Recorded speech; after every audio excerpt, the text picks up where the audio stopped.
What's going on, everybody? I'm Tay. And I'm Lex. Thank you so much for joining us on this Weed Crush Wednesday. We are here this week with a lovely guest. As you guys can see, we are joined by Joan, also known as JM. And so,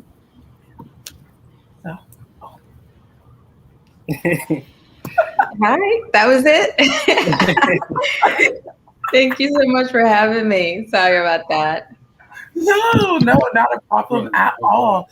Thank you so much for joining us this week. As you guys have seen, we are discussing with Memorial Day that just passed by and everything of that nature. We are honoring our vets. So Joan here is a Navy vet, and she has, done us the privilege of joining us so she can give us kind of that perspective on what life as a cannabis consumer, patient, user is, especially as a veteran. So thank you so much for joining us. And thanks for having me. Yeah, so also she's a jack of all trades. She's an author, writer, filmmaker. She's author, and like I said, U.S. Navy veteran. And, she's an entrepreneur. So it's great to have you.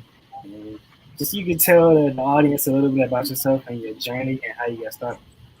Absolutely. So my name is Joanne Balbuena. I'm from the Dominican Republic. I have been working in cannabis for a few years now. I started as a patient. Actually, the person that I ended up working with introduced me to an edible one time that essentially helped me to sleep. While I was in the military, I suffered an injury that disrupted my eating habits, my sleeping habits, and so put it this way: I had a concussion from that accident, and the only thing that was able to help me, despite all the medication that the VA was giving me, was cannabis. From that moment, because I was ignorant about the facts, like what the benefits of the plant as a whole, I honestly grew up thinking it was just a drug that people used to get high. I did hear about people treating glaucoma with it, but I thought it was a joke. I didn't even know that was actually a thing. But the moment that I experienced that, sleeping one night for the first time in 3 years after that accident, my mind was blown. Like, why is this illegal? Why has this been like vilified for so long? So then I started kind of like looking into it. Then essentially this person, his name is Dwayne, I asked him, can I work for you? Because the one thing that intrigued me from what he was discussing is that he kept talking about legal, and I'm like, legal, like what's the difference kind of situation. And he was entering the legal space, had a legal operation for cultivation. And he essentially allowed me to work with him, and the rest is history. I made it my personal and my professional mission to work in the space, to get more people of color involved, because obviously our relationship with the cannabis plant is completely different. Obviously, we've been criminalized for it. So historically, our parents don't want us to do it, or essentially they've been brainwashed just like we have. In the Dominican Republic, as an immigrant, that was just a no. Essentially, I'll tell you what, my mom, I moved to America when I was 13. And when I was going to high school, that's one of the things that she said. I don't want you hanging out with marihuaneros, like people that do weed, like smoke weed. So we even had that conversation because in her mind in America, a lot of teenagers did that. So that's, that was like one thing that she even said. So it's, with my family, I have immediate family. I have been able to, have these conversations. In fact, a lot of us have experienced healing, with CBD for depression and anxiety and things of that nature. Even with the topicals, I have an aunt in the Dominican Republic, actually, that she suffered an accident, a motorcycle accident, and she is diabetic. So it was on her foot, and she had an injury that was like a 3rd-degree burn for 10 years, right? So 10 years she was not able to wear a shoe on that, except for flip-flops, because it would bother her that much. It was an open wound. A friend of ours has a topical that he formulated, and I sent that to her, and she sent me this long ass email telling me how thankful she was that she was finally able to, within 3 months, her skin started regenerating. It's still a work in process of it healing completely, but it's the best thing that she's had since it happened. So, it's not just, and that's the other thing, our people associate cannabis with just smoking. You don't have to smoke it, that's not the only way to reap the benefits. So it's been a journey. Like you said earlier, I wrote my book, The Successful Cannampreneur, where I tell my story of how I went from a patient, to working in the space. And most recently, doing content marketing with my company, Synergy. Nice. Lovely. And to say from 3 months all the way to, or comparatively to 10 years. Exactly. That's a miracle. Exactly, already in and of itself. But that's what I've actually heard from other individuals. And even articles speaking about the properties of CBD. People were using it as salves and balms, looking for muscle aches and pains. And people were like, oh, my skin is clearing up. It's actually helping with things outside of what they have stated it is for. Right. Like other medications that are out there, you find out it works for something else. And it's that same thing. You're recognizing CBD has a really good skin regenerative quality. And this particular formulation but it has THC and CBD.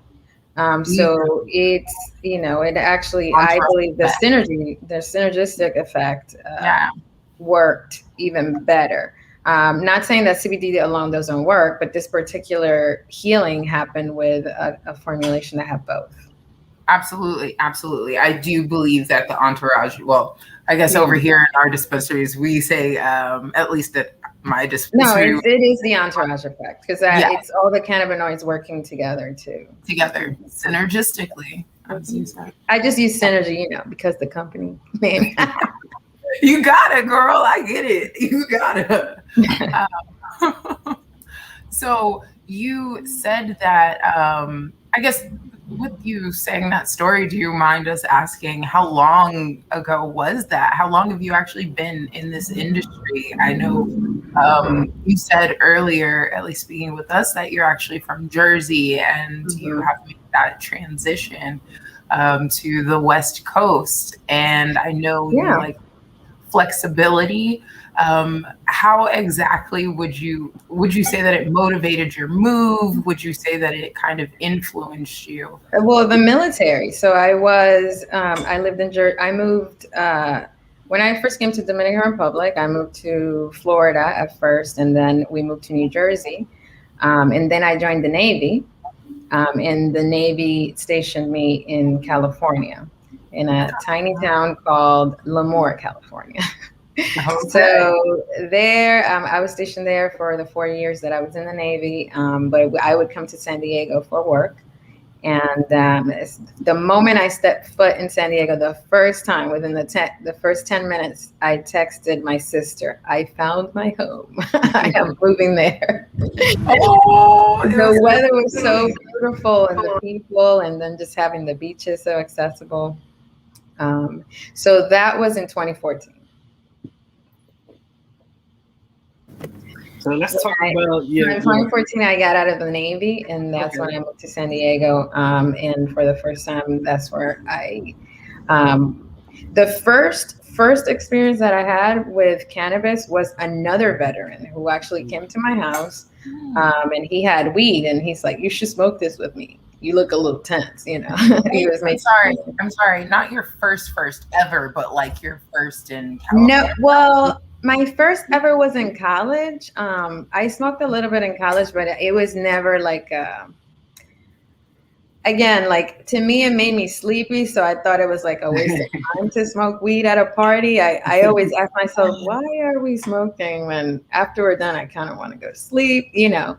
And obviously it has a lot to do with probably the terpenes in that, and the stuff that we were smoking, even the quality of it. So exactly. I was never really into it. And then that day when my friend came to my house, so you can imagine the story that I said, not sleeping and barely eating. Like I was really tense all the time. Like I just honestly, and I'll say it here, I thought about committing suicide almost on a daily basis. Because I just couldn't think, like, how is life like this? And it was all mental. Now, fast forward, smoke that we actually smoked from a bong that day. I literally felt happy for like within like 5 minutes of taking like two bong rips. I immediately felt like the tension, and I felt it physically. And I said to myself, oh my gosh, this is who I am. This is who I really am. This is who I want to be. I almost started crying. Oh. So in that moment, I remember I couldn't stop laughing. It was one of those strains that gets you in like really good mood.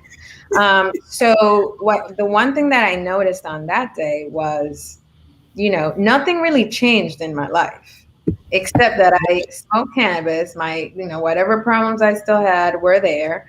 But I actually, so going from there, I was like, that's how I want to feel. Like, I want to feel like that all the time, like weed or no weed, whatever. So in that moment, that's when I started doing the research about cannabis and this and that. And I was not consuming it. I had never, that's the time that I realized that's even legal in California. I have been in California for 10 years, and weed was not even a thing in my mind, except that I joined the Navy and got out of the Navy on 420.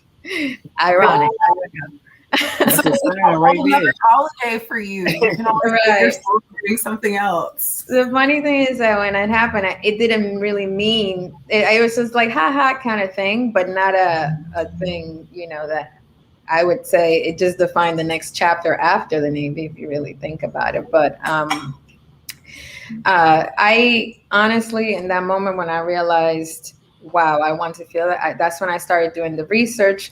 Then I met the gentleman that I spoke about earlier, and he gave me an edible. And then from there, that's when I was like, okay, no, this is real. This is, you know, this is actually, this is a medicinal plant. I don't care what anybody says. We need to change the perception. So, yeah. I want to jump on the talk about boycott shitty weed. How did you come about that? What is that? It's kind of catchy. When I saw on your page, I was like, oh, that's pretty cool. So tell us about that and how you got that started. Well, obviously, what I told you about college, shitty weed sucks. You know, you just don't feel, you don't get maximize the benefits of the plant. But, you know, that's just a funny aspect of it. Essentially, what we do with boycott shitty weed is emphasize the fact that quality matters. If you're trying to, not only quality, but even the intention that you set when you are consuming. If it's just to get high, you know, by all means necessary, but do that. But with cannabis, you can actually reap benefits, specific benefits for you. So that's the message that we're trying to convey with boycott shitty weed, but also the fact that, you know, social justice, it's a necessity in this industry as well as even social equity, because well, the message I always say, your quality is important, and who you support in this space is also important. It's just as important as consumption. So that's our message there. But I came up with it because I invest in domains. So not only do I buy domains that are for cannabis, I also buy domains that are against cannabis. So I own the domains like boycott weed, boycott marijuana, like all of those I own. And I was in a design class, and right after I had just purchased that particular domain, and we were supposed to make a graphic and things like that. And I just typed boycott weed, and then I kind of vandalized it. And then I said, "Ooh, I asked the person sitting next to me, "Would you buy a shirt that says that?" And they're like, "Yes, right now, actually." So I was like, "All right, I got you." So, that's how the seed was planted. That's amazing. Such small beginnings to something so large and impactful. So we actually we launched right when COVID happened, and then we just focused on bringing awareness to what we were doing. And right now we're getting ready to launch a new campaign. It's called Propaganda. So it's coming out soon actually the end of this month. So we're super excited about it. We got new designs, and they all are pertaining to the war on drugs. So we intentionally came together with designers that represent the communities that were affected by the war on drugs. And we are putting out designs that bring awareness to the ramifications of it. So we're super excited about it. New website is going to be completely to the next level. We're taking things, getting higher and higher, literally and figuratively speaking. Literally and figuratively. I love it. I'm excited. New drop coming. So since we are on the topic of, saying boycott shitty weed, we want to just take a quick moment to do a quick product review. Don't put shitty weed in the Sheba rolling papers. Sheba, it's a black-owned company. She is one of the first women to have a rolling paper. So you want to give a shout out to her. I have tried it myself. I say the quality is probably closer to like a raw paper, if you ever had one. It does have like a slow burn. I like it for myself. It's real smooth. Hits real smooth and real well. So I'm gonna give a shout out to Sheba Naturals. Sheba Naturals unrefined rolling paper contains a blend of pure natural fibers from rice plants and wood pulp with natural gum from the smoothest burn. This thin translucent brown paper is the way to puff naturally. Shout out to Sheba and the rolling papers. So just to also clarify, the black ones are the ones that are unrefined, and these brown ones here are their organic hemp natural. So you have different varieties. These ones do come with the filters as well. And like you said, they're kind of like a raw. They're a bit thicker for the hemp. I did try both of them here. So like you said, the black ones are a mix of the rice and wood pulp, and then the brown packs if you're looking for some filters, because the filters do come in the brown ones, but not in the black ones. And they are a Black woman-owned rolling paper company. So one of the first Black woman-owned rolling paper companies. She started her brand in 2015 and started the papers in 2019. So shout out to Sheba Naturals, like he said. So thank you just for that little tidbit that into flower and smoking. And I did want to comment on what you said earlier. I think it is a rite of passage in regards to smoking. You have to go through the process of shitty weed, though. You can only boycott it if you've gone through the process. Right. Like, I think there's something to be said for the stems and the seeds that you once had. You know, it's it makes you appreciate what you have. 100%. It makes you appreciate it, and it makes you just have a respect, for the grower itself, so, exactly. So, absolutely. So I am just going to say, as a foodie myself, this is totally off topic.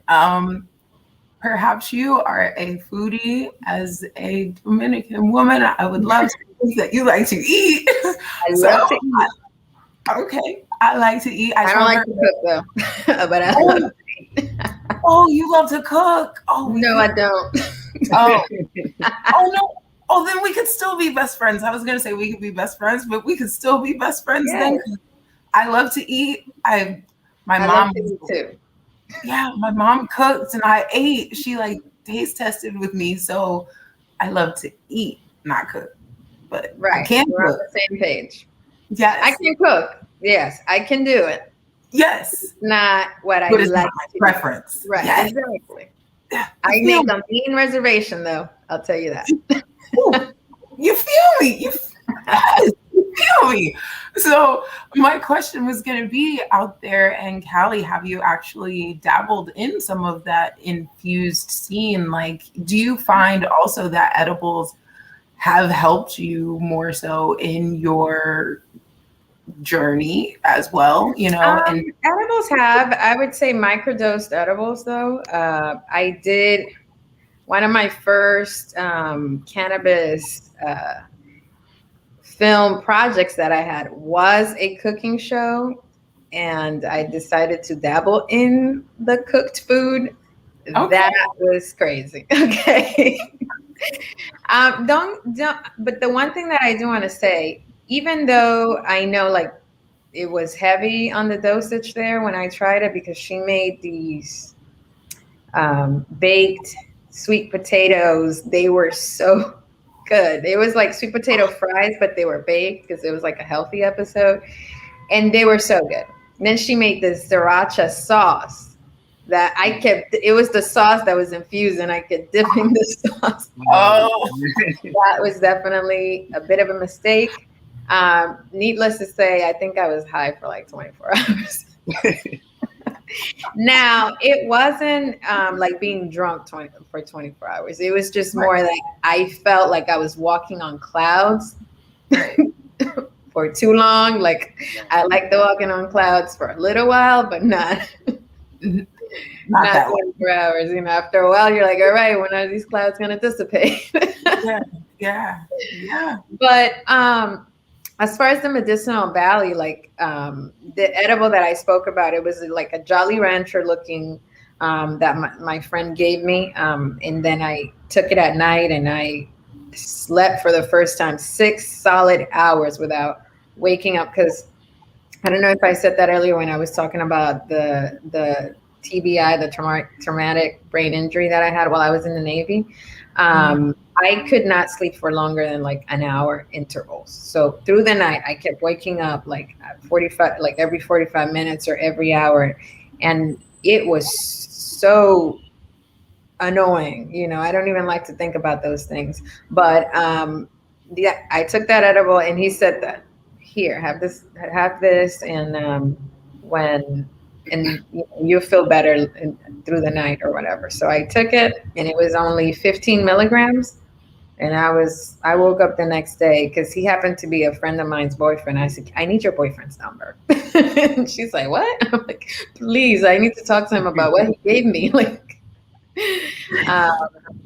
I like that. I spoke to him, and he introduced me to a whole new world that I had no clue or had the wrong idea about. Everything that I thought I knew about cannabis was real at all, So do you think like part of your military service at some point could have added to your views in regards to the negativity in cannabis? Or no, not at all. I mean, the military does have a zero tolerance policy, but they don't necessarily focus on weed. They focus on everything.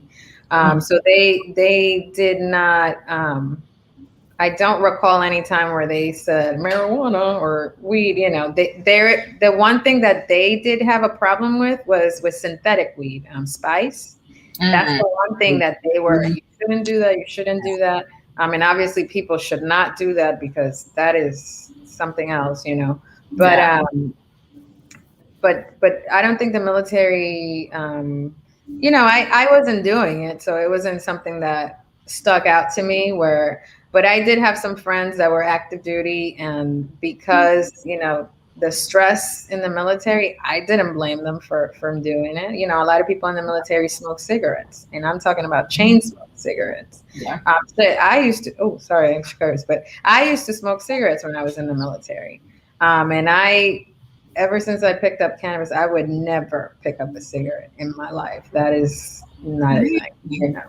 Absolutely.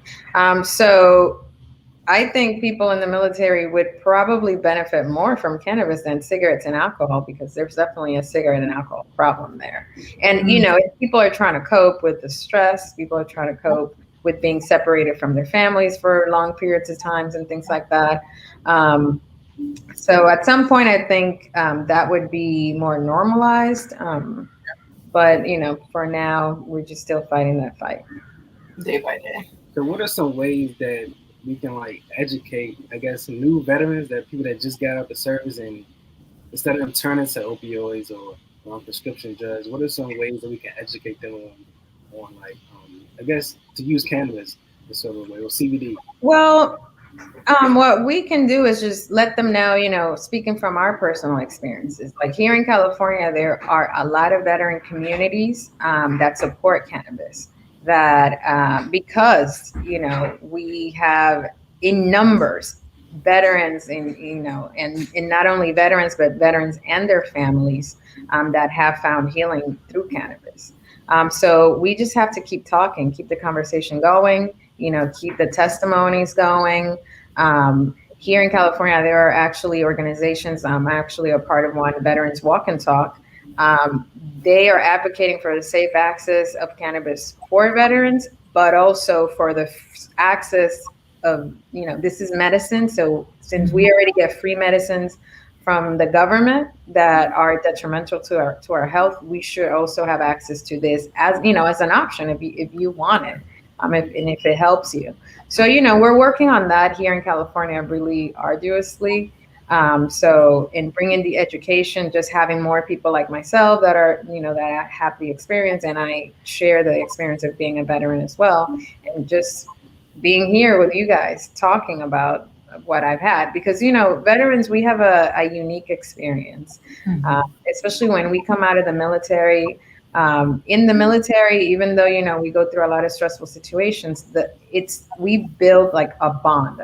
It's just a community bond that only if you served, you would understand it. So when you come out into the real world or the civilian world, that bond, you know, it's actually the total opposite.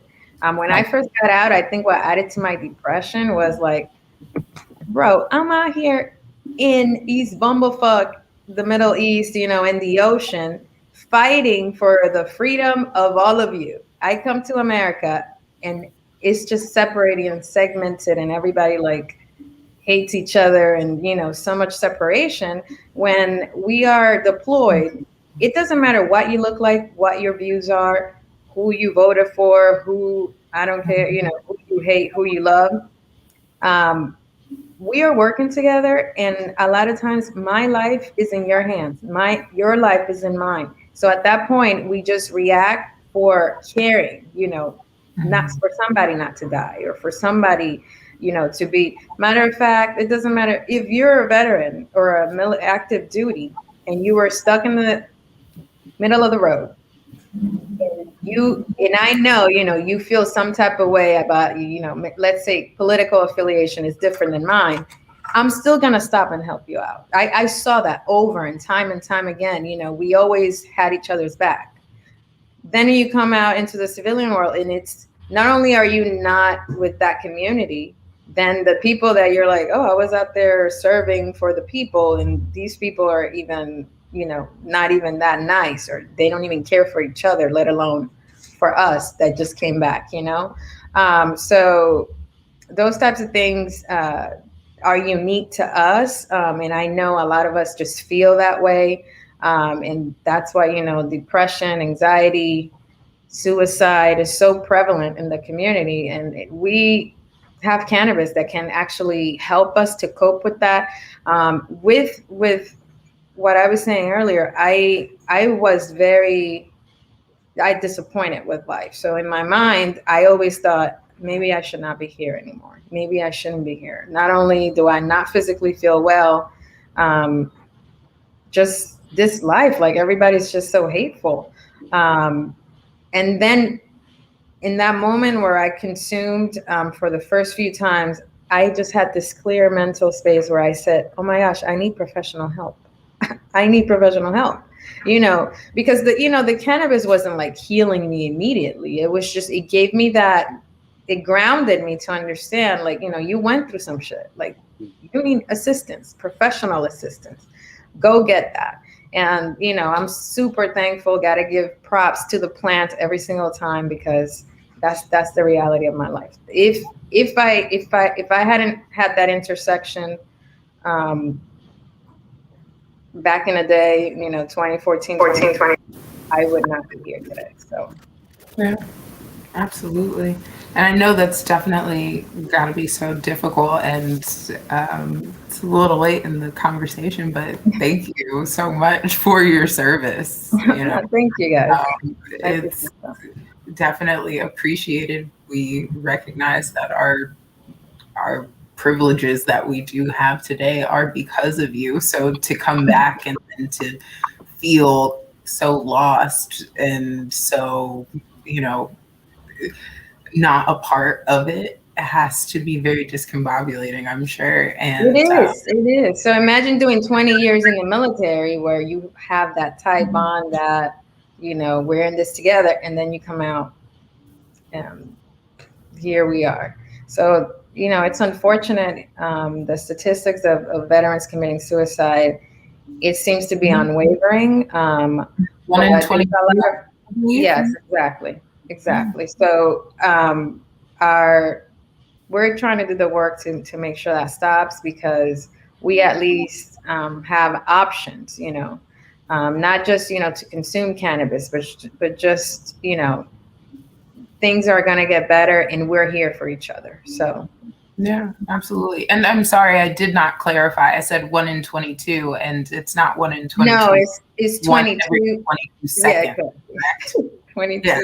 I was like, let me make it clear for the people out there that are not clear. I know here in Maryland, they have a veterans initiative, and they've partnered with some of the Maryland dispensaries, and they've advocated for vets to be able to get 22%, so they can, get the medicine that they need, because these places have high costs. At the end of the day, what I think about being a patient, while I love it, it is literally a subscription service. You're paying a doctor once a year so you can have access to this thing. That's fact. You're paying for the access. So, some or you can grow your own and don't have any subscriptions to the dispensaries or to anybody. Yes, that is true. If you are fortunate to have it in DC, we have it. In Maryland, not as fortunate to have it. And that's where if it's a bit more costly, patients who are needing more ounces and, to help them, it can be expensive. So the 22% does help. And I love that they do that. And it's definitely that keeping in mind. Yeah, and the 22, I think it's good to keep in mind what you guys, go through and how you guys are affected. It's PTSD, depression, and nobody really speaks about it. And, they unless you're a veteran, Exactly. You were very vocal about it, but, we're only 1% of the population. So it's, it's, or less than 1% actually. So. Yeah, and that's crazy to hear that as a percentage, because for me, it's like both of my grandfathers are Army vets and my dad is. So it's like, I'm like, oh, military is You see them everywhere. A part of life, but to hear it's such a small percentage, but you know that it's also fairly common in POC communities to also go to the military because it's a way for you to go to college, to see the world. It's absolutely benefits within it. Look, I tell you what, as an immigrant, I always tell myself, why all Americans should join the military, especially people of color. I mean, when you come out of the military, your benefits are your benefits. It doesn't matter what color you look like. It doesn't matter gender. It doesn't matter whatever, who you love, who you don't love. You get your benefits, you know, housing benefits, medical benefits, in discounts in all these other places. But one of the most important, I think, are three of the most important are things that in America are super not accessible to people, like a good education. With you get your education benefits. You can go to any school. It's paid for, and you get paid your housing allowance. Then you have healthcare. For the rest of your life, you don't have to worry about healthcare. So that is, and you know how many people in corporate America pay out of their paychecks to have healthcare? As a veteran, you know, you have those benefits that you are either free or extremely accessible that you can pay for, even if you work part-time. And then the other part is just the education. You have the healthcare, and then the housing. So you get your VA loans. That's access to being able to purchase a home without a down payment. I mean, just for that, I would join. As a matter of fact, I actually joined because they paid for my student loans for the schooling that I got before I went in the Navy. So they paid for my student loans before the Navy. They paid for my schooling after the Navy. You know, I was able to buy my home, you know, without struggling to find money to pay for the down payment, and got, you know, my medical benefits. So, and you know, I'm just saying, like, if you are struggling and you don't have anything else, I'm not saying the military should be anybody's first choice, unless, you know, you need it in that point. And then or you wanted to do it. I mean, I actually had it in my bucket list as a child to join the Navy, probably the Navy and the Dominican, you know, but I ended up in America. Actually, funny story. I wanted to join the Navy right out of high school, but I graduated high school not too long after 9/11, September 11th. So my mom was like, hell no, you're not joining no military. Yeah. Recently at war. So she was like, no. Fortunately for me, you know, my mom helped me out with the college tuition. And then the rest, you know, the Navy was able to cover. So. So beautiful. And again, shows the transition of what military life is. But so many people speak about, as I was saying, the care you get after, and people speak about the VA. And you also hear the stories that the VA is There's horror stories. It is not what they say. So I'll be honest with you. I haven't had a horror story, and I think it's because I live in a military. So San Diego is a military town. I think we have 12 bases here, and so there's a lot of veterans. There's a lot of military service people, and most of the time, those people in our VA were military. So I think that in California, it's a little bit more evolved than in other places, unfortunately. So, but yeah, there are some horror stories. However, you know, your VA loan, that has nothing to do necessarily with the VA. It would be your realtor filling out the paperwork, and you having your paperwork that you were prior military. So the VA situations with the healthcare, I think it goes by the state where you live. I think if in the state where you live, there's not that many veterans. There's likely not that much care on their behalf, because, you know, they won't have too many people knocking on the door and being upset about it. But if anybody's having any issues, please hit me up. I have plenty of veteran organizations in my Rolodex that, we can definitely move some mountains and help people out. So yes, please. They would love that. And we will definitely give her information, and we'll give you the chance to give your information at the end.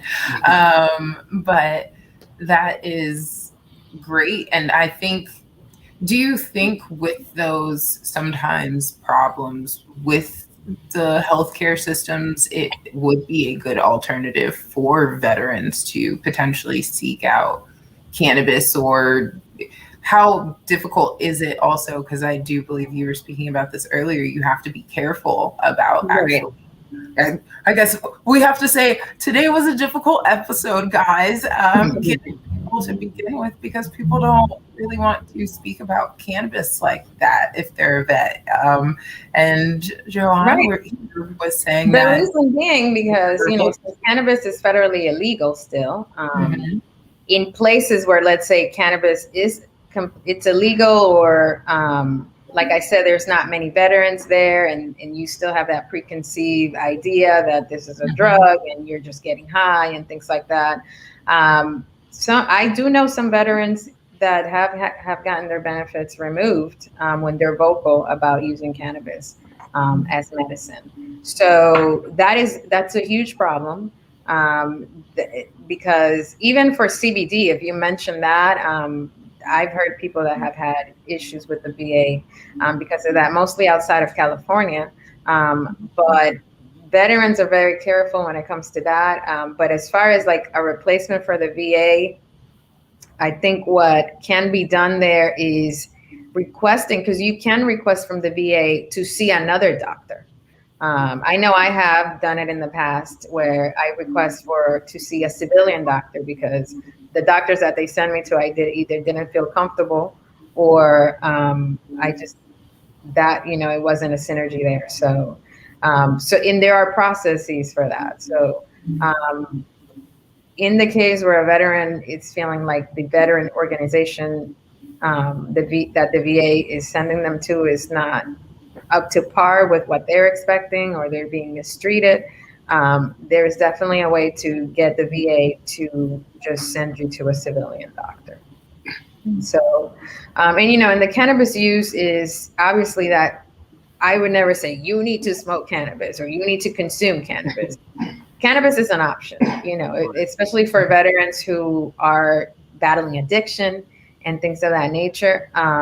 With cannabis, you can essentially either get off of that and consume something that's, that you actually have a system for. You're in the cannabinoid system. You can satisfy it with cannabis and at the same time get off, opioids and things like that are super, pretty much, I consider them a predator within this community. And likely because most of my friends here, we have actually drawers of medication that the VA just send all these narcotics. That's what I call them. I have a whole drawer of narcotics that has been sent to me that I do not touch those things. I go to my medicine cabinet where I do my plant-based medicine, and I mean my cannabis, and that's what helps. So. Now, is it one of those things that they just send over time, like monthly subscription, or it's kind of like you gotta, like add? Well, I work in the industry, so I do work for a dispensary, so I have access to it there. I also have a lot access to people that grow it at home, and because I'm in the space, they want me to try it. So I'm fortunate enough to have that access. But again, I also have access through the Veterans Walk and Talk organization here in California, where we literally meet every 2 weeks. We go hiking. We get our medicine that is usually donated by either companies or people that grow it at home and want to share it with veterans. So, that's how my access is. Now, Veterans Walk and Talk last month did have their extension. They are now nationwide. So we expanded to 13 other states. So we have 14 states total. So if you can go to veteranswalkandtalk.com to check out which states actually have a program. And it's the same thing. You meet, you walk, you hike, you talk, and you get your medicine provided. Okay. So a little bit of current events that we have right now. The House approved legislation allowing CBD use by military. Also, ex-congressman and Air Force vet Denver Riggleman joins push for medical marijuana for veterans with PTSD. So these are the current events that we have today. Say that again. You sounded really low. Sorry. Okay, so for the current events today, the House approved legislation allowing CBD use by military. Also, ex-congressman and Air Force vet Denver Riggleman joins push for medical marijuana for veterans with PTSD. I think that is a must. I mean, like I said, because for instance, with my condition, with the TBI, my condition is the way that the VA addresses it is as PTSD.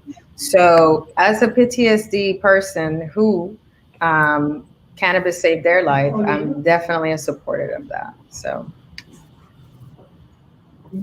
I think they should. I mean, CBD is federally legal. I don't see how we have to advocate or even ask for the military to be able to. I think it's so it's legal for everyone but the military. Yeah. And so is CBD even from a hemp plant, or it's literally all CBD? CBD, anything with 0.3% THC or less would be considered hemp at this point. So if you have a plant that you're growing and it has 0.3%, it tests for 0.3% THC or less, it would be considered a hemp plant. Right. So I guess I'm curious in regards to the military. They're against CBD.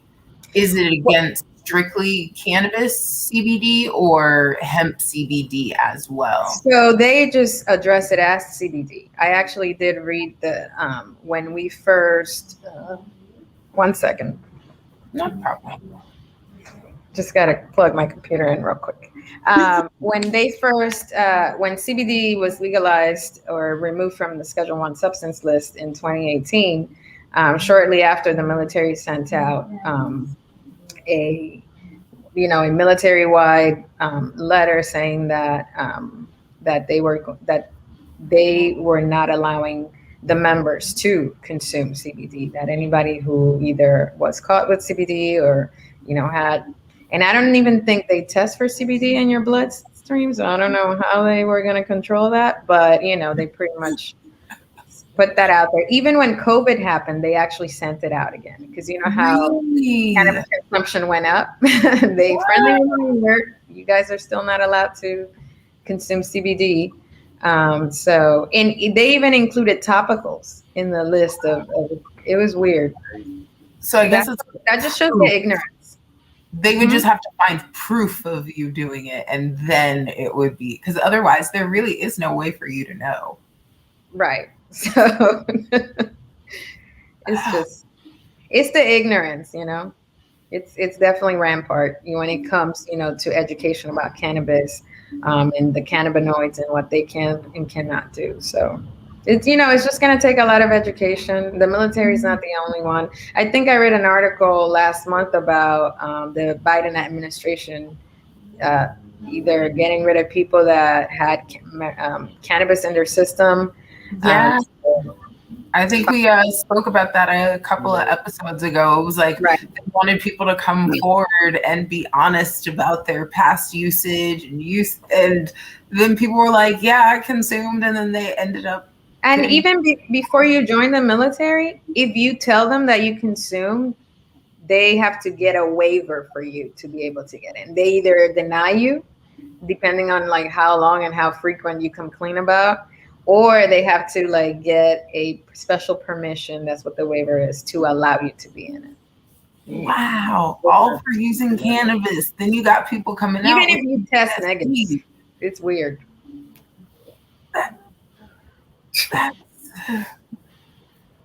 But the one thing, though, I'm going to tell my veterans here, the one thing that is not illegal is to invest in cannabis. So please go ahead and do that so you don't miss out on, making potentially being able to capitalize from the industry, because I think it's stupid that you're not allowed to benefit from the medicine. They can't control your money. So go ahead and at least get that going. Even if you don't consume cannabis, at least you can invest in the space. And once this industry maximizes its potential, then you can also benefit from it. So that's just, long game. What we got. Gotta go the long game. Exactly. So what are some of the most glaring similarities between the vets and cannabis community, and what are some ways that civilians can support vets in a more meaningful way? I think some of the similarities between the vets and the cannabis community is that the cannabis community is full of vets. I'll tell you that much. Yeah. The one thing, though, too, a lot of the times it may be misconceptions. Like, the cannabis plant is very misunderstood. Being a veteran, also, a lot of people have a misconstrued idea of what a veteran is. Usually people think a vet and they don't think this, they may think, some white guy with beards and served in, Iraqi, whatever, or served in Vietnam type of thing. So, I think that's one of the most glaring differences is, that both communities can be very misunderstood. Just like you can have a cannabis consumer look like this or look like you guys or look completely different than we do. And, likely, let's say, somebody might think that we're the cannabis consumers because we're people of color type of thing, when all races consume cannabis at the same rate. And then veterans being, like I said earlier, just being misconstrued by, I do remember I was walking on base as an active duty with my hair out, and somebody was like, "You're in the military?" And I'm like, "Yeah."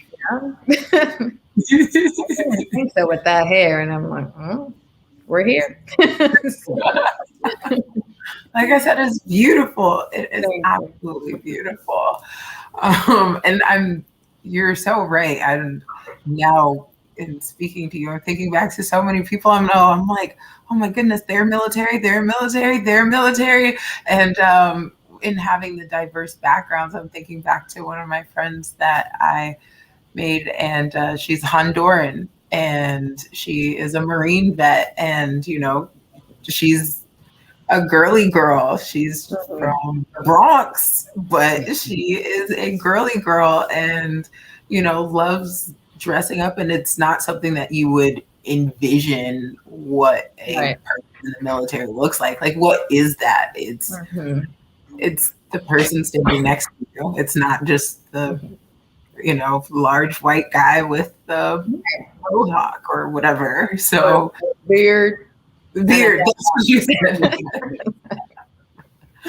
Yes. So to answer the second part of your question, civilians can support vets by, being more inclusive, being more mindful of being just segregated, just learn. Essentially, one of the things that can help us is coming back to a country where people are loving each other instead of hating each other. So that's one way.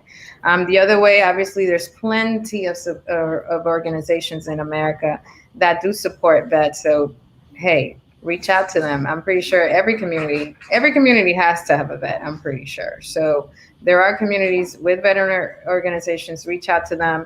See how you can volunteer. You can financially support as well. I would recommend supporting Veterans Walk and Talk. We're working really hard, to help veterans with plant-based medicine, not just cannabis. So a lot of us, we recognize we have that addiction situation, and the VA with their liberal ways of just propagating narcotics and pills and all types of big pharma type of medications. supporting organizations like Veterans Walk and Talk that are trying to get us out of that cycle would definitely help. So thank you for that question. No. What else do you guys got? Oh goodness, that it has been such a good conversation. We're actually coming up on an hour, so I don't know how time has flown so much, but That's because I was talking a lot. but you've been extremely informative and fun to talk to. We really appreciated all of your input and feedback, and your viewpoints. And once again, thank you for your service. Thank you. To give us that perspective. It's amazing that you are a vet advocating and trying to destigmatize in the process. And like you said, you just kind of have to be out there and show people what it actually does for you. Because I know myself and Tay worked in a dispensary, so you interface with a lot of different patients, and a lot of them are vets, as you say. Who's the cannabis community? A lot of them are vets. And what you recognize is they come in with these like praise reports, as I like to think. It's like, oh, I'm using half the opioids. I'm not even taking my opiates anymore. Like, I don't even need them. I'm just using cannabis strictly. And it's a beautiful thing because they get to, yes, thank you for still be functional, and you're doing all of that and still be a functional member of society. Exactly, because that's the thing. They were like, I couldn't be a parent and this and that. I choose one or this, or I choose living over, the alternative, as you said, and that to be able to function and live, that is live a better quality of life, because a lot of us are living, like I said, I was alive, but I was definitely on the verge of contemplating, this life it's not worth it. And, like I said, and I say it all the time, cannabis saved my life. So yeah, absolutely. And that's why it matters to me, because I see a question here. Why that matters to you? It matters to me because it was my lifeline. And that lifeline essentially led me to understanding that I needed professional help to actually deal with my mental health situations, to deal, processing the traumatic brain injury situation and the ramifications of that. So to me, it matters as well, because I know that a lot of people, people of color, Black people, immigrants, we have a complete false idea of what cannabis is. It's just a plant, and it's a plant that can actually help you. We don't even know we have an endocannabinoid system, that this plant actually has components that are literally meant for our bodies. So that's why it matters to me, because it's super important that we change that narrative, that we, as a people, not only do we take advantage or reap the benefits of it medically, but also reap the benefits of it financially, because this is a thriving industry. It's growing exponentially, not just in America, at a global scale. And it behooves us to be a part of it, because clearly it was built on our backs. So that's what matters. Absolutely. And that was,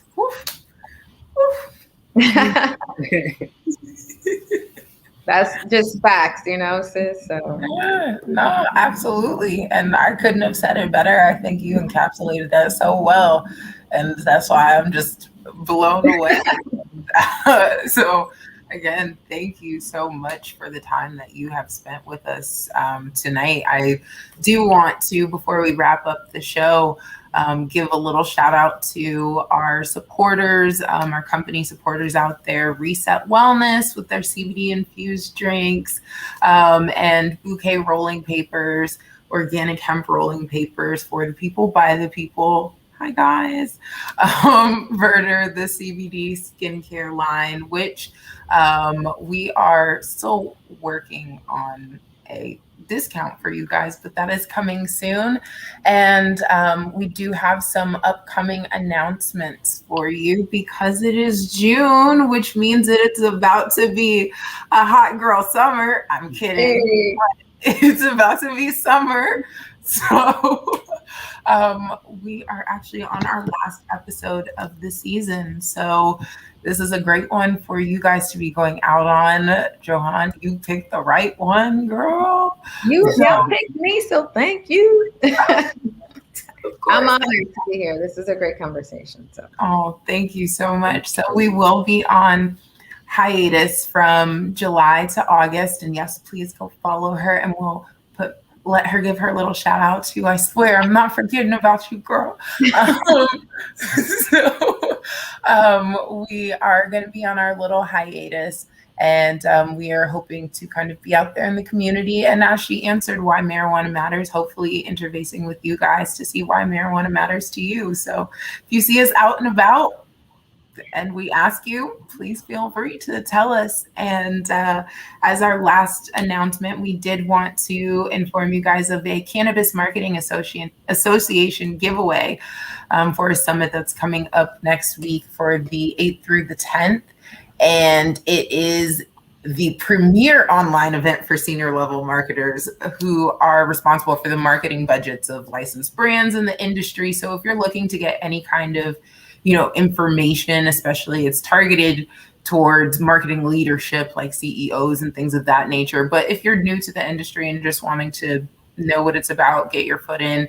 If you've been with us today, we are going to give you that chance. We're going to put the link out into, as you guys can see down below, you can apply there.